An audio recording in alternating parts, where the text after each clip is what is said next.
Hello, freshmen. You can't see my lovely face, but you can, of course, see me breaking it down here like a boss.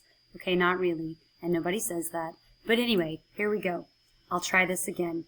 Okay, so the literary analysis chunk. This is going to be our APE. A for assertion. We talked about this in class today. This is your claim. This is your thesis. This is where you're basically answering the question. So if you don't answer the question asked to you, you can't get credit for your answer. Then we have our proof. That is textual evidence. That is something from the actual text that we embed and we put in quotation marks, and then we cite it. We tell where it comes from. And then we have our explanation. And we did some examples today where you could see when we used words like something reveals or shows or portrays or even demonstrates. Sometimes you can get super fancy and use words like highlights, and that is impressive. Okay, so this is our format. Let's kind of look at what's going on here. When we embed our quotes, your English teachers get super happy, and this is one way that you can think about doing it. So you are going to have these things. This isn't really an acronym to remember, but we should get in the habit of doing this. So we should have an example transition. So in our first chunk, we would say something like, for example, specifically, for instance, to introduce our evidence. And if we had more evidence from the text, we would say additionally, furthermore, consequently. Okay, so use those transition words. Then we have to have our context. Context and subject go together a little bit. What's going on in the novel, or the poem, or the short story, and who's saying it. So think of it like summary, like a little quick summary of what's going on before you embed your quote in there. And then I've got some other ways that we can say says instead of, and that's going to link you to a Word doc. You can print that or just kind of have it.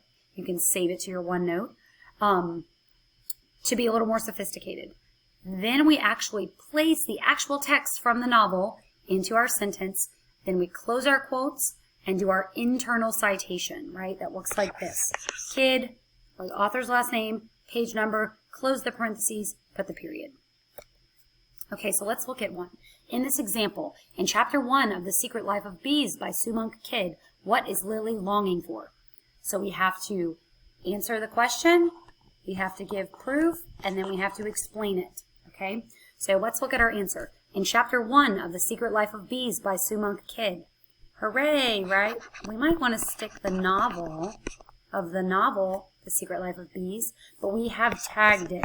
We've included the author, title, and genre. Genre just means type. Okay?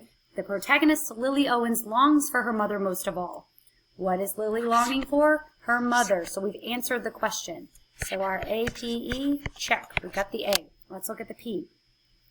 As an adolescent without a mother, Lily dreams about meeting her in heaven when, thinking that she would take 4 or 5 centuries to tell her about the special misery of living with T-Ray. All right, so we have to embed or integrate or blend the quote into our own sentence. We're missing, sorry about that, we're missing a transition, so we'll put, for example, as an adolescent.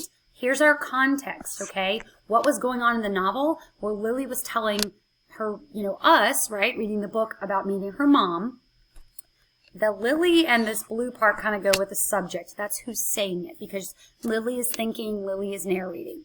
And then we stick our quote in there, and there's our location, okay? So this is the way to your English teacher's heart, is to blend your quotes into a bigger sentence. All right, so we have a quote about her mother, and this is my commentary, my explanation. We had our proof, let's do explanation. Girls often share hardships with their mothers, and this fantasy dreaming. All right, this commentary is excellent because I'm referring to something back here, right? And then I use a word like shows Lily's longing for that experience, using the hyperbole that it would take centuries, displays, right? So if you notice a pattern here, refer to something in the quote, and then use the word shows, displays, proves, highlights, something like that, okay? And this is an A+ answer. Let's look at this one. In chapter 1, Lily is longing for her mother. Okay, they said the same thing as the other question or the other answer, but it's missing its tag. Tag it needs title, author, and genre, right? In chapter 1 of the novel The Secret Life of Bees by Sumunk Kidd, Lily is longing for her mother. All right, here, remember, then we have to put our proof.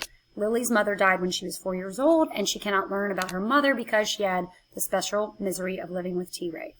What we can do here is actually, I like that they pulled 2 quotes. We can just put them both here and close it. Okay. All right, notice what's missing. We have no transition, so we need to put for instance, and then we need context.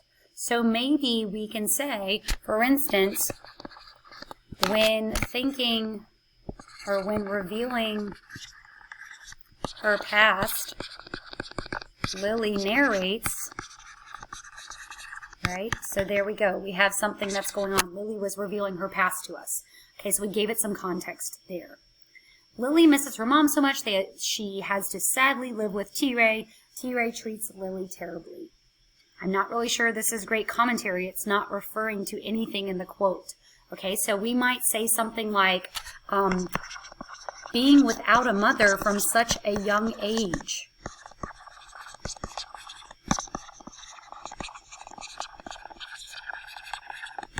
You know, shows, right, that Lily longs for this. Or by referring to the awful situation, the awful living situation with T-Ray. With T-Ray, Lily reveals. Okay, so we see our pattern here. All right. Don't forget title, author, and genre in your assertion. All right, this we don't have to worry about. Okay, so hopefully this video wasn't jumpy and it helps a little bit to practice this.